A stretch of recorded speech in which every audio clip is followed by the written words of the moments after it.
my main goal is to not just allow women to have their skin cleared, but I just really want them to have their confidence back, because when women do have their confidence, it allows them to really step into their power and show up in the world in a way that they not only want to, but deserve to. Welcome to That's Derm Good. I'm Janelle Ball, and I'm excited to bring you thought-provoking conversations about biologics, specialty medications, treatments, and so much more. I'll be chatting with some amazing guests about access, affordability, and advocacy. You're really going to enjoy this show. Welcome to That's Derm Good. Today, my guest is Katie Stewart. Katie is a registered holistic nutritionist, a CEO of KSW Inc., and founder of her life-changing program, Clear Skin Solution. Welcome, Katie. Thank you for joining me. Thanks, Janelle. I actually love podcast guesting. I run my own podcast, but I really enjoy getting to go on other people's podcasts. It is fun. It's different when you're the guest, I feel like sometimes, because you have your own experience, but at the same time, I don't know, it's a little bit nerve-wracking. I've only been a guest on a couple of podcasts. So I'm like, okay, hopefully I'm doing this right. It's fun though. What I really love is you get to meet so many people you would never get to meet in real life. And I think that's been my favorite part of guesting. Yes. So how long have you done your podcast? We're on season 3. So we started back in 2023. And when I first started, I was actually nervous. I'm like, no one's going to listen. No one's going to listen. And it's been such a huge hit. And every client that we get is like, oh my gosh, I love the podcast. We're such big fans. So it's really funny when we get stuck in our own heads about things. I know. It is so true. I kind of was the same way starting out. And now it's just been so amazing just to get to meet people and, hear what they're doing. And, in the world of dermatology, there's so many different things that are happening. So, and it's always evolving and changing. So I'm ready to jump in and talk about what you're doing. When you think about acne, that's something that probably a lot of people are dealing with, and I remember reading something and was talking about how as kids, you think that, okay, acne is normal for kids. And then when you become an adult, then it just goes away and you don't ever have to worry about it again. And then, that was not real life. It's not real life for a lot of people, really, right? Is we have the two gamuts of clients that we see is client A, where they're like, I have literally had acne since I was 11. I am 45 now. Like, at what stage do I grow out of it? Because it's been decades. And then we have the other half of our clients where they're like, I had clear skin my whole childhood, teenage years. I developed acne in my early 30s after I came off the pill or after I had my kids. So what is it? This whole thing of acne is just for teens. Yeah. I mean, it's pretty wild. So tell me, okay, how did you even get started in this in the first place? And you have had a career in TV. Yeah. So, which is like acne nutritionist TV, like two opposite ends of the spectrum. And I would have never thought in a million years, because growing up, I was an awful eater. Like, I ate Kraft dinner, fettuccine Alfredo, pizza, chicken fingers. Like, I didn't eat vegetables. My family still to this day is shocked that I'm a nutritionist. And when I started my career in television, I was 17 years old. So I started working for Hockey Night in Canada. And that's basically our Sunday night football, if you're not familiar with the NHL. So I was working at Hockey Night in Canada from a very young age. And I worked there for 14 years. And in my early 20s, I came off the birth control pill. And all of a sudden, my perfectly clear skin freaked out. So I was like client B, where I had clear skin, and then coming off the pill, I got cystic acne along my jawline. I had it on my backs of my shoulders, my arms, my chest, my cheeks. Like, I had braille-like acne across my forehead and my temples. Like, it was an explosion of my skin in my early 20s. When you're working at Hockey Night in Canada, you're working with NHL players, alumni, celebrities, TV executives. And I so badly wanted to be taken seriously in my role. And I didn't feel like I was being taken seriously because they see acne. So when you see acne, you think teenager, you think young, you think not an established woman working through her career. So I started feeling very, very self-conscious about my skin. And at the same time, while I was working at Hockey Night, I was also working as an on-air TV host at a local cable station. So my face was on an HD camera every day. So I'm like shooting, I'm editing my face, like I'm looking at my face in an edit suite for hours on end. And again, so self-conscious, because when you're interviewing people, they're super close to you. And I would see people's eyes like flutter down to my breakouts, and I'm cringing. And it took over my thought process all day long, every day. I was like adding all the things to cart, going for facials. I used to steal my brother's acne medication, doing antibiotics. I tried going back on the pill. It was a disaster. So I was trying all of these things. And I remember at the time when I was working in television, I had a producer say, okay, Katie, like you need to really specialize something in television. I'm like, well, I actually don't like sports, even though we're for Acne. And I don't like news because it's sad. And I don't want to gossip and entertainment all the time. So she's like, well, you love food. You've been working on a gluten-free cooking show. You've discovered you were celiac. All of your migraines and digestive issues went away. So she's like, why don't you go back to school to study nutrition and you can be an expert on a morning show somewhere? I was like, amazing. That sounds cool. And in my very first textbook, there was a paragraph on how the birth control pill impacts your body and how it can cause acne. And it was honestly one of those like cartoon light bulb moments where it just like went off. I was like, wait a minute. What do you mean? My acne is actually like an external symptom of an internal issue. Like it's not a topical problem. And that's when I just went like all in and I obsessed over everything internal acne repair, acne healing. And I just spent the next couple of years, trial and erroring, like what's working, what's the body systems causing acne. And it took me a few years, but I was able to clear my chronic cystic post-pill hormonal acne through rebalancing my body. Wow. I thought that a lot of times people get prescribed birth control to control their acne. Absolutely. Well, for me, when I got put on the birth control pill at 14, I didn't need it. I had clear skin, normal periods, wasn't having sex. I just did it because all of my girlfriends took the pill. It was the thing to do. And I had no idea the impact that it could have on your body. And then when I came off of it, because of the way the pill impacts the body, where it can disrupt your gut's microbiome, it can actually alter your gut microbiome. It can increase intestinal permeability, which is the formal term for leaky gut.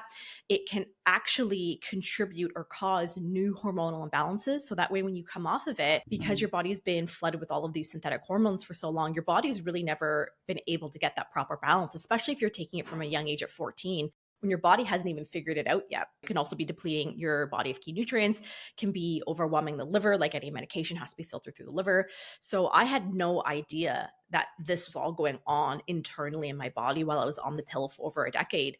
And we have so many clients where they're like, I came off the pill and I got acne, or I was put on the pill for my acne and it's done nothing. It's cleared it up a little bit. So it's really interesting to see that like the birth control pill really is given as like a band-aid to any woman's issue. They're like, oh, you feel crazy? Oh, you're not sleeping? Oh, you have period pains? It's like, oh, here's the birth control pill. Yeah. So what did you find as you were going through your studies?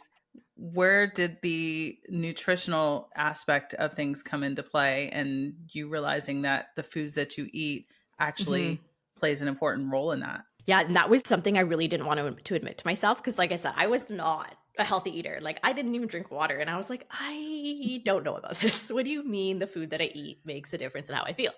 But when I discovered I was celiac after giving up gluten, that was a really big like aha moment for me. Like, oh my gosh, the like twice a week migraines I've gotten since kindergarten are now gone. Like that was unheard of because I had a prescription that I took for my migraines that made me feel like a zombie. Like I would actually drool because I was just so like out of it.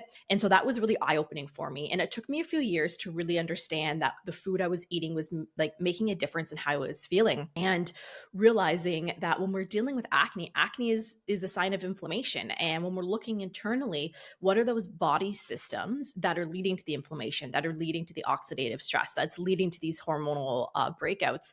And I realized like the key 5 pillars that you need to be working on is your gut health, detoxification organs like your liver, your lymphatic, your kidneys, your colon, your hormones, and not just your sex hormones, right? We have so many other hormones like our blood sugar with insulin, or we have cortisol, our stress hormone. So it was about looking at our hormones as a whole, but then not forgetting about the emotional well-being component, because it's really only been an emerging study, maybe in the last like 5 to 10 years, where they're now seeing that our mental well-being has an impact on the health of our body.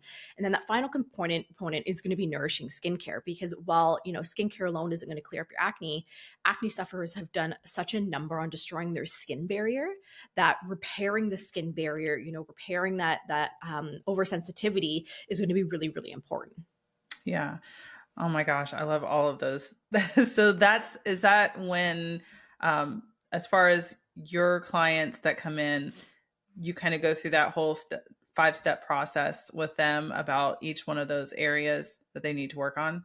So what we do for every client is I'm a big advocate of test, don't guess. I think that's really what makes or breaks the success of a lot of people trying to clear up their skin holistically or from an inside out approach. Because Hmm. when you're looking at, acne, we also want to be looking at what other symptoms you're experiencing.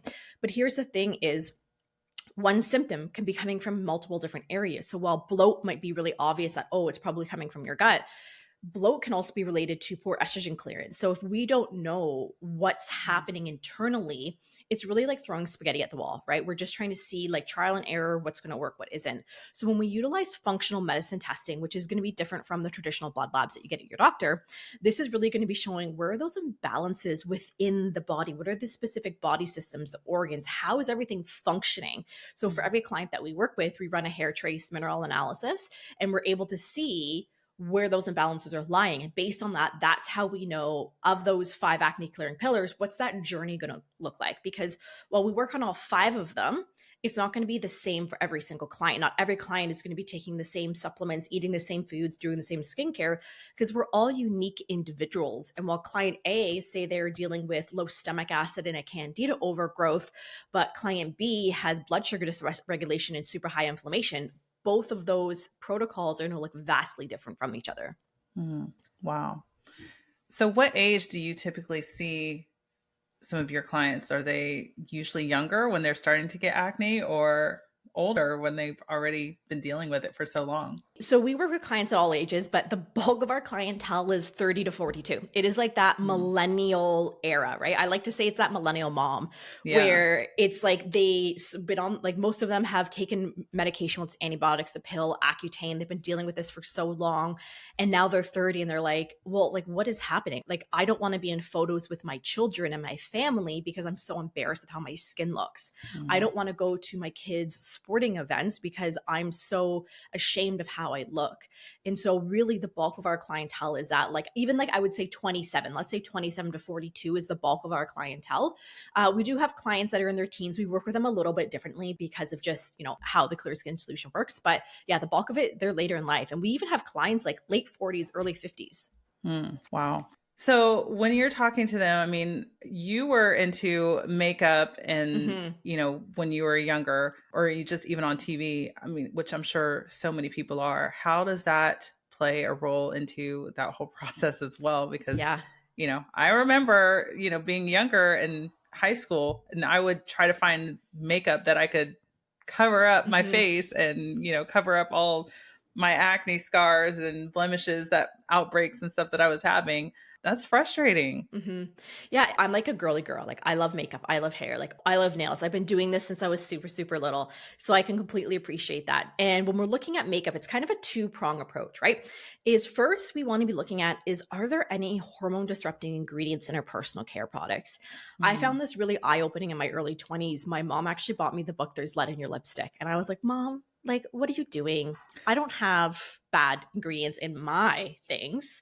And sure enough, I remember sitting on my floor with my like 50 different product, probably 100, reading the backs of everything, being like, wait, what do you mean there's cancer causing ingredients in this? What do you mean there's hormone disrupting Mhm. ingredients? And this was well over 15 years ago. So this was before like Wow. clean beauty was a thing. Yeah. And so we do encourage our clients to opt for clean beauty. Doesn't mean it needs to be 100% natural, but maybe looking for like the clean at Sephora where you're avoiding those hormone disrupting ingredients. Because if we're having hormone disrupting ingredients that we're putting onto our skin and making its way into our body system, that's going to be mimicking hormones in our body and throwing our hormonal balance off. And then on the other side, it's, do we want to be looking at ingredients that aren't clogging our pores? Mm. So, we have some really great brands that we'll recommend to clients. And again, it's going to be, I can list off some brands, but it's going to be dependent on like the individual. So like, let's say Lawless or Merit. There's so many different really great clean beauty brands like Cocosis that you can be looking out for that are clean, but also are going Mhm. to be not pore clogging, that can be helpful to give you a little bit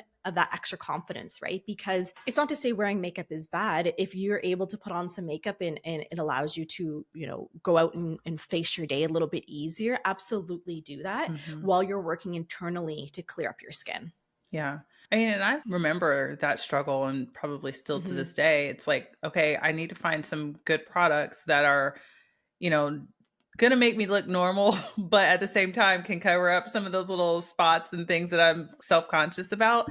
But at the same time, I'm also now becoming more aware of the products and Hmm. what is in our products, what I'm putting on my skin, and like, is this causing my face to break out? What am I using now? And and it's overwhelming. But what are some of the hormone disruptors that we would find that are common in a lot of makeup products? Well, the number one thing we always get our clients to look out for is going to be artificial fragrances. Because what's really interesting about fragrances is there is this manufacturing loophole, which, because a fragrance is considered a trade secret, they legally don't have to disclose the ingredients within fragrance. And when they tested a few years ago, they tested a bunch of like the top, say, perfumes that we can get. And they found that on average, I believe it was like 13 ingredients were in fragrance that wasn't disclosed on the Wow. ingredient label. So we're actually not properly informed of what we're putting onto our body. And those fragrances can contain hormone disrupting ingredients. Some other things we would want to be looking out for would be phthalates. Another big one would be parabens. So anything like the methyl paraben, polyparaben, and utilizing some really great resources like the EWG Skin Deep database is phenomenal. You can go and search Mm. products by name. It'll give you a rating. It'll break down the ingredients. It'll tell you why it's good, why it's bad. And it'll list out if there's hormone disruptor, what level of hormone disruptors are in it. And there's even the app Think Dirty, which is another really great one. I believe you can just scan the barcode in a lot of them. You can create your own report. So that way the average person will be really hard to turn it over and be able to figure it out. But when you utilize the things like the EWG Skin Deep or the Think Dirty, this can really help you identify those in your products. Wow. That would be a game changer. Mhm. I mean, I feel like that's not something that's advertised. I know, I'm sure the big corporations don't want you to know those Right. things, but I should say that in the last few years, there's been such a shift towards more clean beauty, right? When you're seeing Mhm. places like Sephora labeling clean at Sephora and putting ingredient call outs of like not formulated with, that's been a really great positive shift that I have seen. And I don't know Yeah. when this episode is airing, but we do have a blog coming out this year that will be updating regularly on like top makeup brands to try different, individual products just to make it a little bit easier for the individual.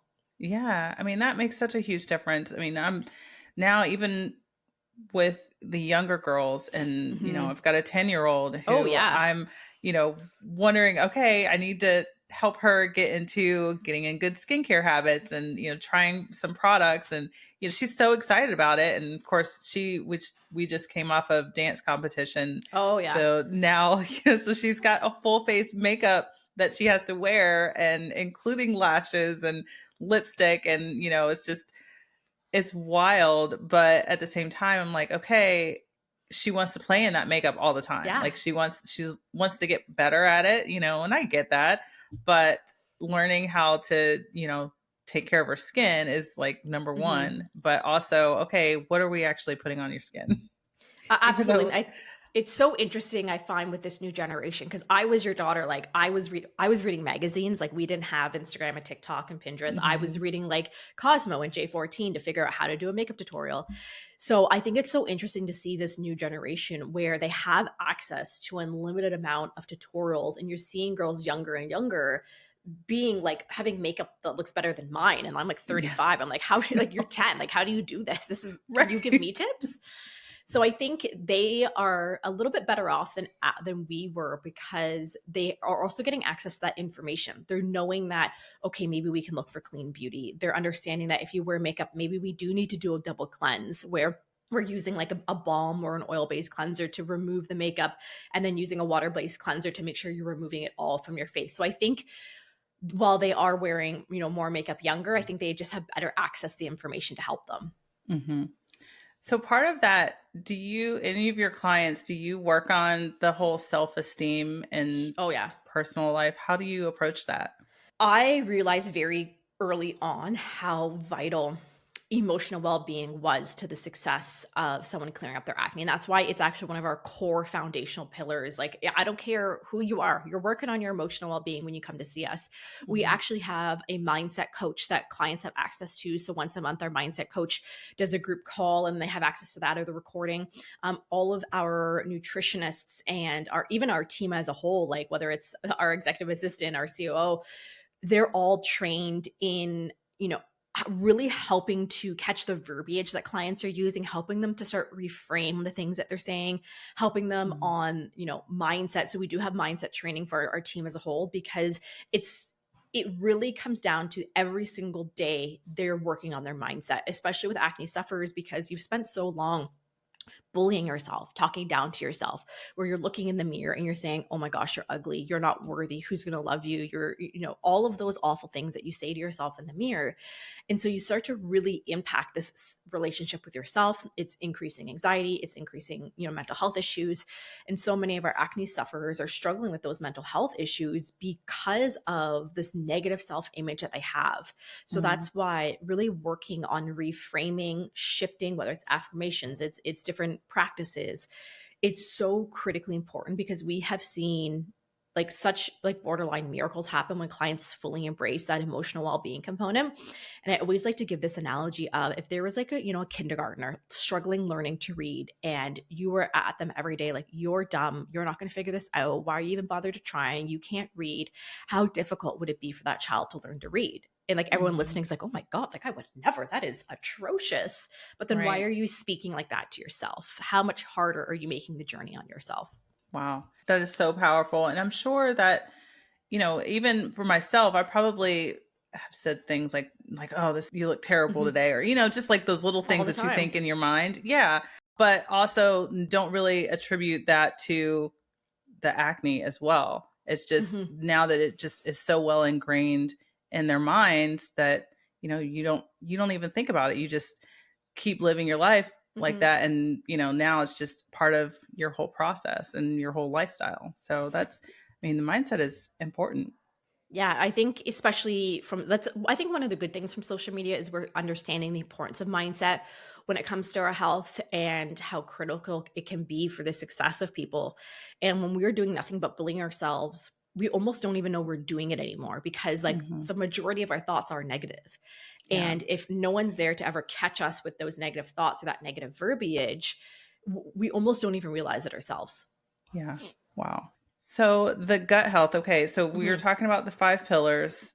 Gut health is one of them. So as far as like when it comes to what they're eating, like Mhm. how do you change that? And it's obviously set based on the assessment that you do for them. So how do you approach that? I guess I'm that glad you conversation. asked about gut health, because I think, again, on the internet, on social media, gut health is such a popular trend. It's like, I'm working on my Mhm. gut health. And we have a lot of clients coming and saying, oh no, I've been working on my gut health for months or years. I'm like, okay, what are you doing? Like, oh, I just take a probiotic. I'm like, well, That's exactly what I think about. I that's think gut not health, it. and I'm like probiotics, That's prebiotics, it. that's I all. just need a probiotic and all my gut issues are solved. So what Yeah. we like to do is, I like to think of these pillars as almost like an umbrella, right? So let's talk about the gut health umbrella. And Mhm. underneath that umbrella is a bunch of little raindrops. And the raindrops are going to be different from person to person. So when we're looking at the big issues with gut, we're going to be seeing, is there low stomach acid, where they just don't have enough stomach acid to be breaking their food down. When that happens, our food sits there, starts to putrefy and ferment, which Mhm. is going to be being like a perfect little Mandarin buffet for all of the bad bacteria and yeast in your gut, which is allowing them to overgrow, which isn't good. We'll get to that in a second. And if we aren't breaking our food down well, then we're not going to be absorbing the nutrients. So you can be eating the best diet in the world, but if you're not breaking your food down and not absorbing the nutrients from it, you're not getting the benefits. And remember, our body uses nutrients to function, to repair your skin, to reduce inflammation, to repair the gut. And then if it's also not being broken down properly, it's going to be leading to things like bloating and gas. And those symptoms aren't going to be fun.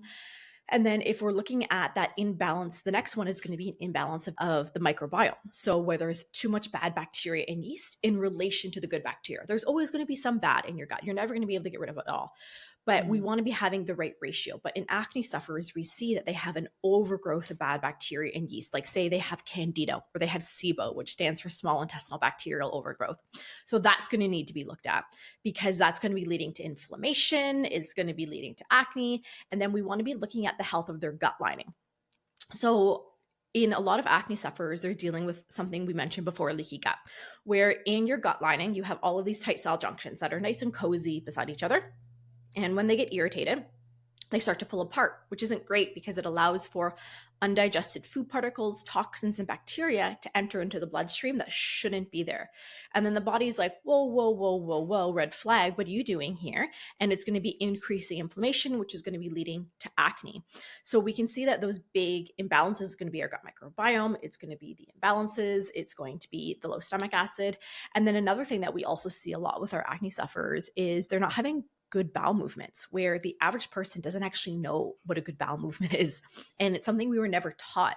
And when we explain to our clients that you should be having 1 to 3 bowel movements every day, every single day, there should be no straining, no undigested food. It should be one long, smooth snake-like movement. It shouldn't be watery, shouldn't be rabbit pellets. That's what we want to be looking for. Because if we aren't having healthy daily bowel movements, and let's say we're dealing with chronic constipation where we're not excreting our stool quick enough, our stool is getting rid of excess hormones like estrogen, excess toxins, things that the body doesn't need anymore. But if it sits in the digestive tract for too long, it can start to reabsorb back into the body, which then just leads to more systemic inflammation, toxicity, heads back to the liver. Now we're dealing with more hormonal imbalances, all because we don't have a proper working digestive system. So we have to figure out, like, out of all those little things happening in your gut, which ones are at play for the individual. And then from there, it's not just, oh, I need to take a probiotic and drink bone broth. It's, if someone's dealing with a candida overgrowth, it's going to be vastly different than somebody dealing with a SIBO or somebody dealing with leaky gut. Like, these protocols all require different foods, different supplementation, and different lifestyle habits. So that's why it needs to be so individualized. Wow. So then does that kind of go in hand with the detoxification? It does, right? Because then when we're looking at those detox organs, there's like the main ones are going to be our liver. It does over 500 functions of the body. So if he's not working well, it's really going to be apparent. Your lymphatic system, and then your kidneys. Your colon is also part of your detoxification system. So it can kind of be in between both gut health and detoxification. But if our detox system isn't working well, we have to remember that, like, the detox system and organs are getting rid of intruders, viruses, toxins, bacteria. Again, things that the body doesn't need, is harmful. It's trying to get it out. But we live in this society where we have been inundated with chemicals, because I hear a lot of people saying, well, Katie, we have detoxification organs that work. We don't need to be doing detoxes. I always say that in a perfect world, yes, the body works really beautifully together.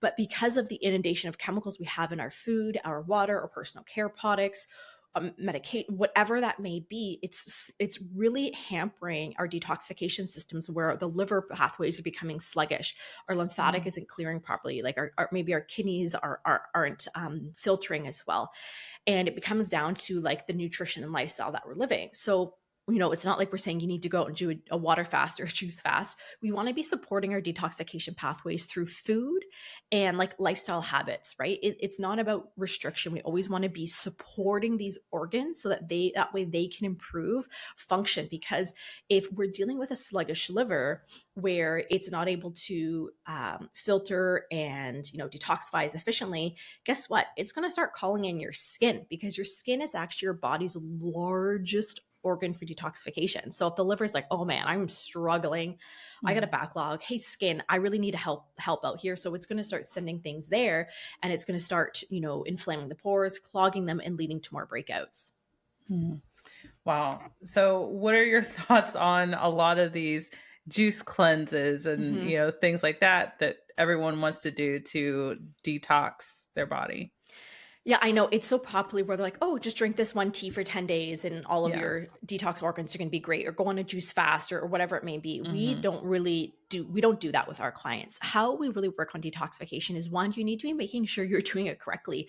A lot of people don't realize it. First, you need to be making sure you're pooping well before you start detoxing anything. Because if you aren't having healthy daily bowel movements, where is it going? How is it going to get out of your body? You're just going to cause, like, a chaos of a storm internally, and you're going to see symptoms flare. You're going to have a worsening of your skin.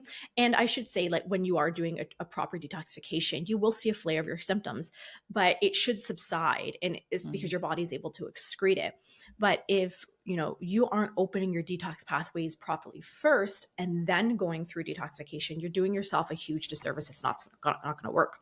So for our clients, we really work on a food base. So specific foods that those organs are really going to love, specific supplements, herbs, homeopathics that are, again, supporting the body's innate ability to detoxify. Mm-hmm. Wow. So we talk about gut health, detoxification, now hormones, because, I know we talked a little bit about, the birth control and stuff, but how does the hormones play? And also, do you work with males as well? We work with men, but it's very few and far between. Like, we know that women are much more apt to take care of their health just because that's something that us women do. So when we're looking at our hormones, like I mentioned earlier, it's not just your sex hormones. So many people come in, they're like, Katie, I have hormonal acne. That is all I have. I have no gut issues, no detox issues. It's just hormones. And I say, okay, sure. Yes. And I always say yes. And yes, you have hormonal acne, but guess what? Your hormones heavily rely on the health of your gut and your detox system in order to function. And I explain it as this acne clearing house where the foundation is your gut. Now, you can't be putting walls or roof on if you don't have a strong foundation because it's just going to come crashing down. So once we have the gut working well, we're, pooping, we're absorbing, that's when we can put the walls on, which is our detoxification. Once the detoxification walls are on, that's when we can be putting the hormone or roof on. Because if you skip right to the hormones, how are you supposed to hold a roof up with no walls and foundation? You're not gonna. It's not gonna work. So we see a lot of women that are using, again, band-aid approaches where they're taking this hormone balancing supplement they saw an influencer on Instagram recommend, and sure, their symptoms are subsiding. But what happens when you come off of it? Does your acne and symptoms come back? So again, now we're just using a natural supplement as a band-aid, like you would be, say, a medication like an antibiotic. And so when we're looking at the hormones, first getting our gut and liver working really well, and like for 90% of our clientele, doing just that allows their body to self-balance the hormones where we don't even need to touch their sex hormones. I shouldn't say we don't work on any of them at the beginning because we always work on blood sugar and we always work on cortisol for every client as soon as they come in. Now, cortisol is our main stress hormone, and then insulin is going to be related to your blood sugar. And so many of our clients come in, they're under eating, so they're not eating enough food in the day. They aren't getting enough macronutrients, where they're not getting enough protein in the day. They're skipping meals in favor of coffee, where they're having a coffee for breakfast and lunch and then eating, like crashing at 3 p.m. and then binging on snacks all night. And that is massively impacting their blood sugar. And when our blood sugar gets thrown off, it's going to be domino affecting into increasing sebum production in the skin, which is going to be clogging pores and leading to more breakouts. So this is why we need to be working on blood sugar, and the same with cortisol. If we're dealing with an imbalance in cortisol, we will often see a increase of sebum production in the skin, clogging pores, leading to more breakouts. So it's remembering that it's not just your sex hormones at play. So let's say you've done all of that. And like we do have a handful of clients where even after gut, all of those things where their hormones still need a little extra support. And generally it's going to be people that have bigger, more complex hormonal imbalances. And then that's when we could be utilizing functional testing, like say a Dutch test alongside some blood labs to see, okay, like what's going on inside? Is there like a lingering estrogen dominance? What's happening with your progesterone or your androgens, and then going from there. I've been seeing a lot of just, I guess, ads or something on like Instagram and stuff about social media about cortisol and how that has a huge role. And so I feel like as soon as I see one thing, and then it's just like everybody's talking about cortisol, you gotta fix that in order to treat your acne. It's crazy, but I'm just like, oh my gosh, is this what I need to look at? It's wild how the thing with cortisol, right, is our stress really is the root of all evil. And we know this. We know stress isn't great. And especially living in North America, we just live in this very stressful society. We overwork, we overcommit, we don't set boundaries, especially, if you're a caregiver, you're a mom, like you always put yourself at the bottom of the to-do list. And stress in the body leads to a cascade of impacts. Like it's going to be impacting your gut health. It's going to be impacting your hormones. And then if we're on top of that, adding in, we're not sleeping because we're trying to get some me time at the end of the day, and we're staying up until midnight or 1 a.m. scrolling Instagram and then not getting enough sleep, that's going to be impacting our cortisol, because when you sleep, it actually balances out your cortisol. And if we're chronically not sleeping, that's going to lead to an increase in that cortisol. So if we can really work to improve our cortisol balance, it's really going to have such a beautiful impact on not just your skin, but everything else. Because let's think, when you're stressed, it is impacting so many things throughout your day. And I should also mention, we do get a handful of clients who are like, no, Katie, like I don't have any stress. I'm not stressed. But Then they start listing out all the things they do in a day, and they don't realize that just because their brain doesn't think they're stressed, their body is stressed. So Mhm. when we get their test results back, we're like, well, your cortisol ain't looking so hot. And they're like, oh my gosh, I never would have known. But it's because Yeah. we get so used to this chronic state of stress that it just becomes our day-to-day norm. Wow. Yeah, that makes sense. I mean, I can only imagine how that would just Everything. yeah, everything. It plays such a huge role. Hmm. So how do you help educate people that it takes a while? I mean, this process Hmm. is not just a, quick fix. It's not. And I think that's one of the biggest hurdles that people have to overcome is we find ourselves in this instantaneous society, right? In Mhm. 2025, it's Uber Eats, Amazon Prime the same day, Instacart, like everything is now, now, now. And we have to realize the body doesn't work like that. We Mhm. can't get clear skin by Saturday and by just taking a probiotic and eating some more vegetables. And I think a lot of people, they're like, well, Katie, like, I've been taking a probiotic and eating vegetables and drinking water for like 3 weeks now, and I haven't seen a single change in my skin. I'm like, yeah, because you're not gonna. It doesn't, like, it's your body takes time. And we have to remember we can't just be expecting these miracles. And another thing, it's like I get so agitated when I see these ads on Instagram and it's like, oh, have clear skin by the weekend or have clear skin in 2 weeks of taking Mhm. this supplement. And it's setting people up for failure because they're hooking them on that marketing and they're like, oh my gosh, I need that. I'll have clear skin in 2 weeks. And then they don't get it and they get upset. They feel defeated. They feel hopeless and they get stuck in that cycle of defeat time and time again. So you have to remember that your body takes time to Mhm. repair and to self heal, where we have to remember that your current health state is a result of everything that's happened to you from conception up until this moment in time. So think over your life. What sicknesses have you had? Have you had food poisoning, parasites? Have you had, antibiotics? What types of medications have you had over your life? Do you have past traumas, childhood traumas? Do you have like emotional things happening? You really need to consider that gamut of things that have happened to you in your life. And then when you think, oh, okay, well, I've been dealing with acne for 20 years. Maybe it isn't realistic to think that my skin's going to clear up in 30 days.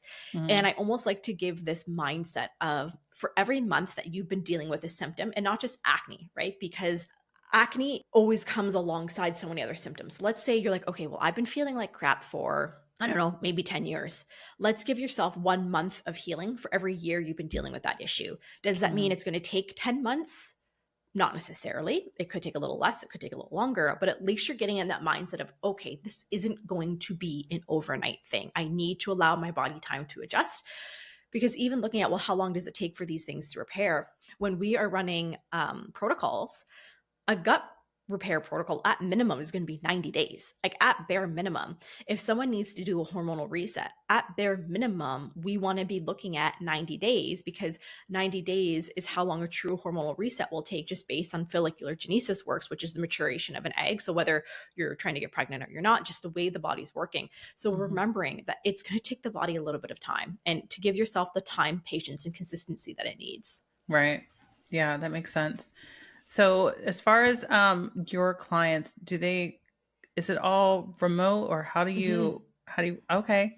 Yeah, so we work 100% virtually. I have been running a virtual business since before it was a thing. So back in 2019, pre-COVID. And we actually have a team of over 20 women. So I don't see clients. I'm doing all the business kind of stuff behind the scenes, but I have an incredible team of nutritionists that all specialize in acne Mhm. that help support our clients from start to finish. We have an on-staff esthetician, we have a mindset coach, and all of it is done virtually.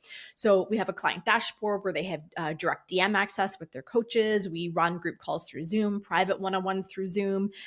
Their testing samples all get mailed in. So it's done 100% virtual, Oh, which is wow. really great because even though I'm located in Canada, 90% of our clientele are American.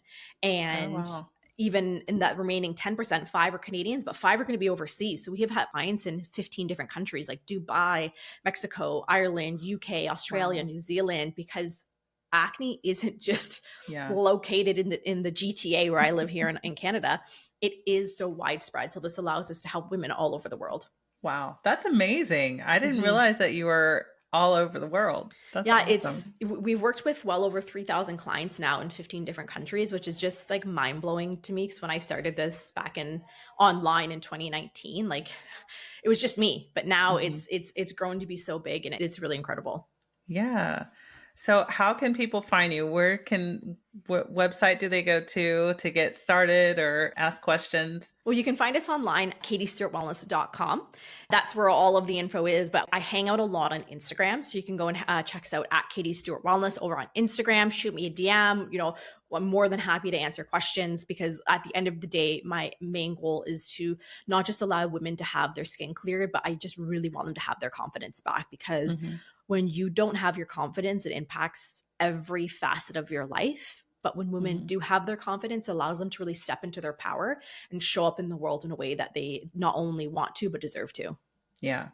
And I feel like this is just really the start of, just helping not only your acne, but I mean, your gut health is going to improve so many different areas, Oh, yeah. just your eating habits in general and overall health and wellness. So I think that's absolutely amazing. My favorite thing to say is, well, you're working to clear up your acne. What you're really doing is, when you're working to get your body back into a state of balance, you're getting proper nutrition, lifestyle habits, you're reducing your risk for more deadly diseases later on in life, which that is such a powerful component. And then my other favorite thing about what we do is this really beautiful ripple effect that happens is we have so many moms and caregivers that we work with. And my favorite thing to hear being a mom myself is, my kids have seen me changing my habits, and now they're asking and they're wanting to try new foods. And but because they're leading by example, they're setting such a powerful example for their children. So their children are now eating better, or their mother-in-law or their friend or their colleague at work. And by one woman making the decision to put herself at the top of her priority list and say, no, I deserve to feel better. I'm worth it to feel better. I want to feel better. By her setting this example, it sets such a powerful message to other people in her life, where they're like, okay, she's doing that. Maybe I can do it too. Yeah, absolutely. And your podcast, do you talk a lot about all of this as well? It's 100% what we talk about. Myself and my co-host Chris, we're on season 3. I think we've done over 100 episodes now, and we talk all about this from every angle, every facet. We have doctors and estheticians and experts in all the fields come in. So it's a combination of Chris and I, plus we have experts come in, and we cover every single topic you could think deals to acne, but even we cover topics that relate to the women that we work with, of things that they're just dealing with in a day-to-day life as well. So yeah, if you're dealing with acne, that's where you want to go. That's awesome. I love that. Well, thank you so much, Katie. This has been so amazing talking to you and learning about all that you're doing. And this is going to be such a game changer. And I love what you're doing and the support that you're providing for so many, many, many people all over the world. So this is amazing. Thank you so much. Like I said, I love coming on and talking about all things acne. It's my favorite thing to do in a day. So I was so excited to come and chat today. Yes. Thanks for spending a few minutes with me and listening to That's Derm Good. You can expect new episodes of That's Derm Good every week. The podcast is available on your favorite app, including where you're listening right now. Subscribe to the podcast so you never miss a new episode. Bye.